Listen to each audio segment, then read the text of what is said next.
Question बहुत ही important है और इसको मत भूलिएगा। जो बच्चे मेरे से पहले पढ़ते हुए आए, मैंने एक राजसर स्पेशल उसमें पढ़ाया था आपको।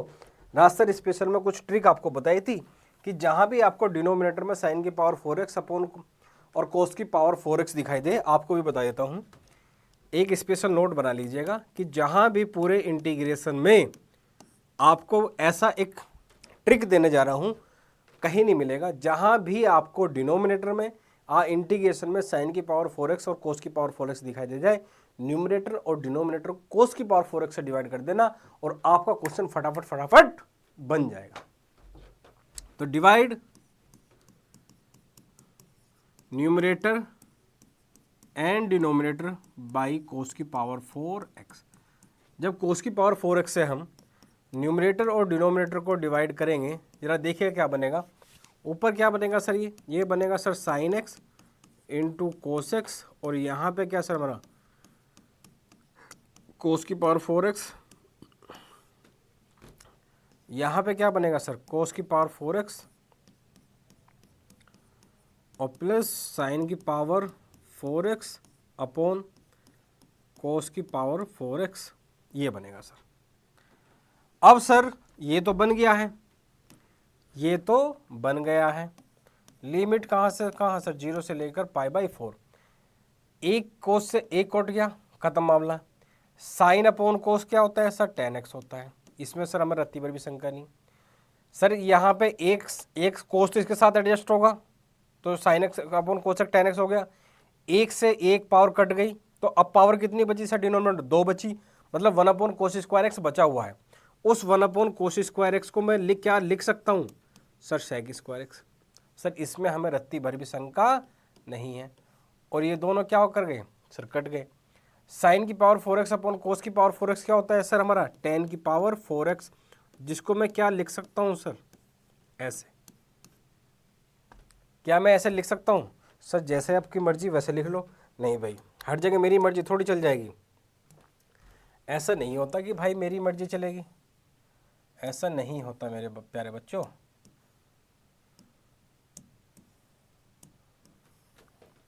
ऐसा नहीं होता। सर आपने ऐसा क्यों लिखा, वैसे तो आपको समझ जाना चाहिए था अब तक, लेकिन आप नहीं समझे, कोई बात नहीं।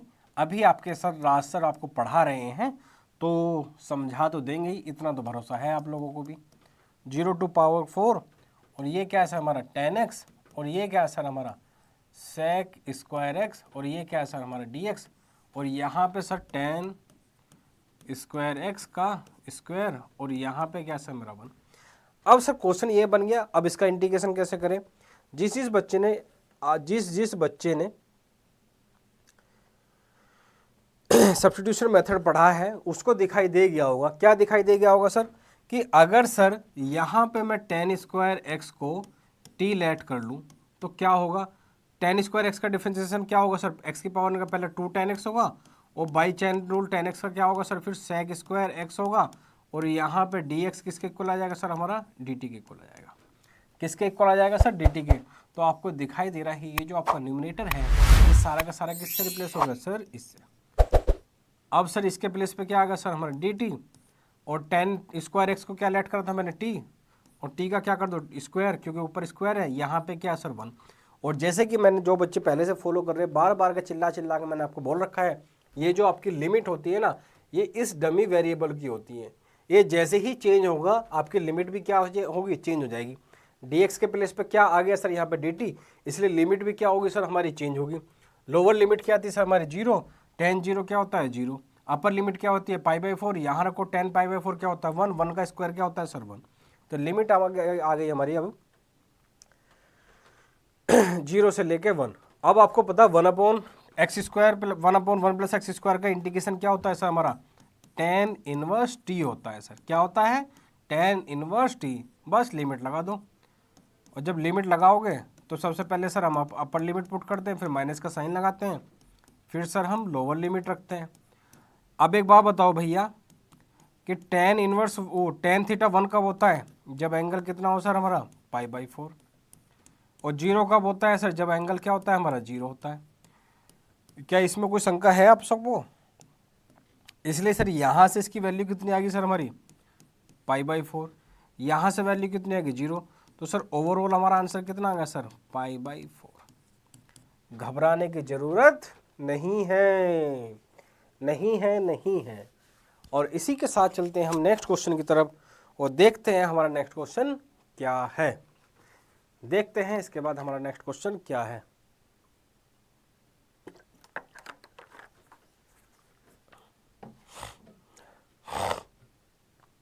नेक्स्ट क्वेश्चन पूछते हैं। अब भाई बहुत ही इंपॉर्टेंट क्वेश्चन है और बहुत ही टाइम टेकिंग है, तो बहुत ही ध्यान पूर्वक जो चीजें मैं इस क्वेश्चन में करने वाला हूं, एक एक चीज को बहुत ही ध्यान से समझना, एक एक चीज को बहुत ही ध्यान पूर्वक समझनी है आपको इसमें।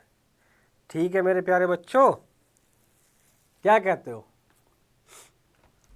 सबसे पहले मैं इसमें क्या करने वाला हूं, जरा ध्यान से देखिएगा। 0 से π/2 सबसे पहले मैं करने वाला हूं cos स्क्वायर एक्स dx, ऊपर वाला एज इट इज, नीचे का जो sin स्क्वायर एक्स है मैं उसको चेंज करने वाला हूं cos स्क्वायर एक्स में। बस एक एक चीज़ जो है ना बहुत ध्यान से देखते रहेगा।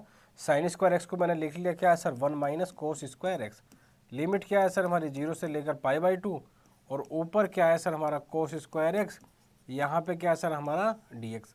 ये क्या है सर हमारा cos स्क्वायर एक्स, और यहाँ पे क्या सर 4, और ये क्या है सर हमारा 4 cos स्क्वायर एक्स, और यहाँ पे एज इट इज। अब सर आपको दिखाई दे रहा है क्या मेरा क्वेश्चन? सर ये कुछ ऐसा बन गया है, ये 0 से लेकर सर मेरा π/2, और यहाँ पे सर मेरा क्या है ये cos स्क्वायर एक्स, और ये बन गया सर मेरा 4 - 3 cos स्क्वायर एक्स, और यहाँ पे क्या है सर मेरा dx। अब सर बात फंसती है यहाँ पे आगे कि यहाँ इस क्वेश्चन का इंटीग्रेशन अब हम कैसे करें। बात तो यही आती है, बात तो यही आती है कि इसका इंटीग्रेशन अब हम कैसे करें। तो आपको घबराने की रिक्वायरमेंट नहीं है बिल्कुल भी। जैसा आपका डिनोमिनेटर है बस ध्यान से देखते रहना, जो आपके डिनोमिनेटर में लिखा है अब सेम जो है मैं न्यूमरेटर में क्रिएट करने की कोशिश कर रहा हूं ताकि टर्म सेम बन जाए और कैंसिल आउट हो जाए। तो नीचे क्या 4 - 3 cos स्क्वायर एक्स, ऊपर क्या चाहिए मुझे -3 चाहिए, तो -3 चाहिए तो -3 से डिवाइड भी करना पड़ेगा। तो -1/3 से मल्टीप्लाई कर दिया, और -1/3 से क्या कर दिया मैंने डिवाइड कर दिया, ये बन गया सर मेरा। लेकिन सर यही तो नहीं है, वहाँ पे तो 4 भी है, तो 4 क्या करना पड़ेगा सर मुझे ऐड करना पड़ेगा, और 4 ही क्या करना पड़ेगा सर सब्ट्रैक्ट भी करना पड़ेगा, 4 सब्ट्रैक्ट भी करना पड़ेगा। डिनोमिनेटर को दोनों पे इक्वली डिस्ट्रीब्यूट कर दो, डिनोमिनेटर को दोनों पे इक्वली डिस्ट्रीब्यूट कर दो, वरना तो शंका में फंस जाओगे। और जैसे ही मैं डिस्ट्रीब्यूट करने जाता हूँ, जैसे ही मैं डिस्ट्रीब्यूट करने जाता हूँ तो i बन जाता है मेरा -1/3, लिमिट मेरी सर 0 से लेकर π/2, ऊपर सर मेरा 4 - 3 cos स्क्वायर एक्स, और डिनोमिनेटर में भी मेरा 4 3 cos स्क्वायर एक्स, और यहाँ पे क्या है सर मेरा dx। अब दोनों पे डिस्ट्रीब्यूट करो तो -1/3 की मल्टीप्लाई यहाँ पे भी होगी, और ये बन जाएगा सर मेरा 4/3 यहाँ, और ऊपर बन जाएगा ये, और यहाँ क्या बन जाएगा मेरा 4 - 3 cos स्क्वायर एक्स, और ये dx। ठीक है मेरे प्यारे बच्चों, अब आपको पता है कि सर ये तो कैंसिल आउट हो गया, ये कैंसिल आउट हो गया, तो i आ गया सर मेरा -1/3, फिर x बचेगा, या लिख देता हूँ मैं अभी, ज़्यादा स्किप नहीं करते इस टाइम वरना आप रोज आते हो फिर। अब सर बात आती है इसका कि 4 - 3 cos स्क्वायर एक्स का इंटीग्रेशन हम 4 - 3 cos स्क्वायर एक्स का इंटीग्रेशन हम कैसे करें, बात आगे वहाँ फंस जाती है। ध्यान से समझना, क्वेश्चन इंपॉर्टेंट है, बार बार क्वेश्चन आया हुआ है, बच्चों से नहीं होता है, बार बार बोल रहा हूँ कि सर 4 - 3 cos स्क्वायर एक्स यहाँ पे आपकी टर्म बन गई है, अब इसका इंटीग्रेशन हम कैसे करें। तो भाई इसका इंटीग्रेशन करने के लिए मेरे पास एक मेथड है, एक काम कर, क्या काम करना है कि भाई sec स्क्वायर एक्स से न्यूमरेटर में और डिनोमिनेटर में मल्टीप्लाई कर दे, और जैसे ही तू यहाँ न्यूमरेटर और डिनोमिनेटर में मल्टीप्लाई करेगा तो यहाँ पे क्या बनेगा सर 4 sec स्क्वायर एक्स, और माइनस का 3 cos square x into sec square x. और तेरे को पता है बहुत अच्छे से कि सर सेक स्क्वायर एक्स और कोस स्क्वायर एक्स एक दूसरे का अपोजिट होते हैं, तो ये तो कट जाएंगे। यहाँ पे क्या बचा है सर 1, 1 का इंटीग्रेशन कितना होता है सर x, इसलिए सर यहाँ पे लिख देता हूँ मैं, इंटीग्रेशन हो गया मेरा x और लिमिट हो गई मेरी 0 से लेकर π/2। इसमें कोई शंका नहीं सर, हमें शंका आती है सर यहाँ पर कि सर ये तो ख़त्म हो गया और ये क्या बचा सर, ऊपर मेरा सेक स्क्वायर एक्स और नीचे बचा सर मेरा 4 सेक स्क्वायर एक्स माइनस का 3 और लिमिट है सर मेरी 0 से π/2। हाँ, अब इसमें इस वाले का तो हो गया, इसमें क्या करोगे सर आप, अपर लिमिट रख दो, अपर लिमिट π/2, लोअर लिमिट क्या इतनी सर 0, ये तो ख़त्म हो गया। ये कितना आ गया सर मेरा 4/3, ये कितना आ गया सर मेरा 4/3। भाई बहुत ध्यान से देखते रहना, ये आ गया मेरा 4/3। अब जरा ध्यान से देखो, लिमिट है सर मेरी 0 से π/2, ऊपर लिखा है मुझे सेक स्क्वायर एक्स, और आपको पता है मैं सेक स्क्वायर एक्स को यहाँ से तभी रिमूव कर सकता हूँ जब डिनोमिनेटर में क्या हो मेरे पास में 10x हो, क्योंकि 10x का ही डिफरेंशिएशन क्या होता है सेक स्क्वायर एक्स। इसलिए आपने क्लास 10th में एक आइडेंटिटी पढ़ी थी कि sir sec square x minus 10 square x 1 होता है। ठीक है भैया, बिल्कुल होता है सर। तो भैया सेक स्क्वायर एक्स की वैल्यू क्या होती है यहाँ से, सर सेक स्क्वायर एक्स की वैल्यू होती है 1 + 10 स्क्वायर एक्स। इसका मतलब क्या है कि सर डिनोमिनेटर में जो आपका सेक स्क्वायर एक्स है ना, उसके प्लेस पे मैं क्या लिख सकता हूँ 1 + 10 स्क्वायर एक्स। ध्यान दीजिएगा, हर एक स्टेप अपने आप में इम्पोर्टेंट है। यहाँ लिख सकता हूँ सर मैं 1 + 10 स्क्वायर एक्स और यहाँ पे क्या सर मैं 3, 4 के अंदर मल्टीप्लाई कर दो और जैसे ही तुम इसे 4 की मल्टीप्लाई, ये कितना होगा सर मेरा माइनस का π/6। जैसे ही मैं मल्टीप्लाई करने जाता हूँ अंदर, लिमिट हो जाती है सर मेरी 0 से लेकर π/2 और यहाँ बन जाता है सर मेरे पास में sec square x dx upon 4 + 4 10 square x minus 3। अब क्या करें सर इसको आप लिख सकते हो 4/3, लिमिट सर 0 से लेकर कितनी है सर हमारी π/2 और ये कितना है सर हमारा सेक स्क्वायर एक्स dx और 4 - 3 कितना होगा 1, तो ये बन जाएगा सर मेरा 2 10x का स्क्वायर और प्लस का 1। हाँ जी, अब ये बन जाएगा और इसका तो आप इंटीग्रेशन कर ही चुके हो, जिसका आंसर क्या आ रहा है सर π/6। सर अब कैसे प्रोसीड करें, अब आपको दिखाई दे गया डिनोमिनेटर में 10x है और 10x का डिफरेंशिएशन क्या होता है सेक स्क्वायर एक्स होता है, इसलिए अब आप 2 10x को टी लेट कर लो। बहुत सारे बच्चों के दिमाग में बहुत सारे डाउट आ रहे होंगे, क्वेश्चन बहुत सारे बच्चों को ये बोरिंग लग रहा होगा, लेकिन रियलिटी मेरे प्यारे भाई और बहनों ये है कि ये क्वेश्चन काफ़ी बार आया हुआ है और ये क्वेश्चन लेंदी है, इसमें कोई डाउट नहीं है। या तो आपको नंबर अच्छे लाने हैं या फिर आप देख लो क्वेश्चन लेंदी हैं। भाई 12th क्लास में आप आ चुके हो, इसके बाद आपको बहुत सारे बच्चे तो 80% बच्चे मैथ पढ़ेंगे नहीं, लास्ट साल पढ़ लो यार थोड़ा सा मेहनत करके।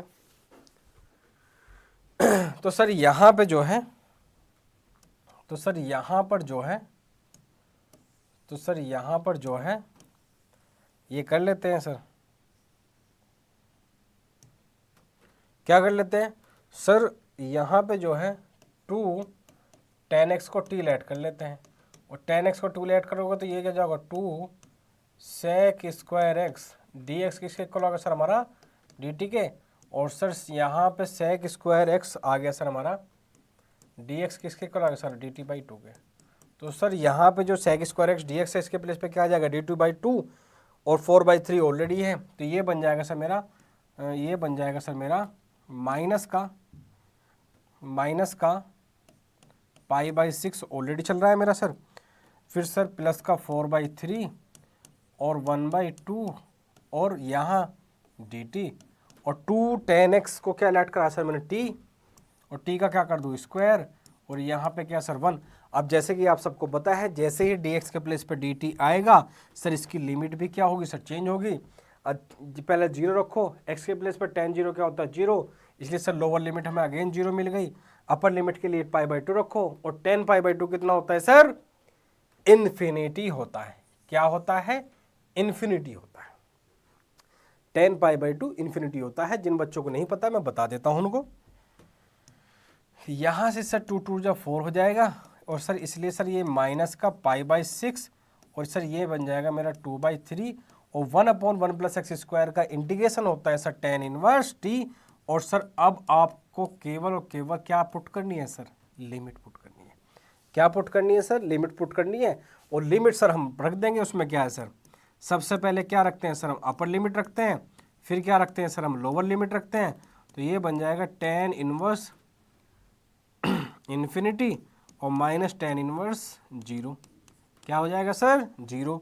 तो ये कितना बनेगा सर मेरा माइनस का π/6 प्लस का 2/3 और ये कितना होगा सर tan इनवर्स इन्फिनिटी कब होता है 10, जब एंगल कितना होता है, अभी बताया था π/2 पर। और 0 कब होता है सर, जब एंगल कितना होता है सर हमारा 0 होता है। तो वो तो tan 0 0 हो जाएगा, ये क्या बचेगा π/2। बस मेरा आंसर आ गया माइनस का π/6 प्लस का 2/3 इंटू का π/2। इस 2 से ये 2 ख़त्म। तो और सोल्व करना पड़ेगा क्या, माइनस का π/6 और प्लस का π/3। यहाँ से 6 एलसीएम ले लो, यहाँ क्या बचेगा माइनस का पाई और यहाँ पे क्या बचेगा 2π, इसलिए आंसर आ गया भैया मेरा π/6। भाई मेरे प्यारे बच्चों, मेरी प्यारी प्यारी बहनों, आप सभी से मेरी हाथ जोड़कर रिक्वेस्ट है कि एक एक क्वेश्चन को बहुत ही अच्छे तरीके से टाइम लेके नोट कर लीजिएगा, अदरवाइज लास्ट में आके आपको हवा नहीं लगेगी क्वेश्चन में हुआ क्या। इसलिए मैं आप सभी से बार बार हाथ जोड़ के बोल रहा हूँ कि भैया और मेरी प्यारी प्यारी बहनों, बहुत ही अच्छे टाइम लेकर के इस क्वेश्चन को जो है नोट कर लो, अदरवाइज फिर आपकी मर्जी, जैसा आपको अच्छा लगे। ठीक है मेरे प्यारे भाइयों, और इसी के साथ चलते हैं।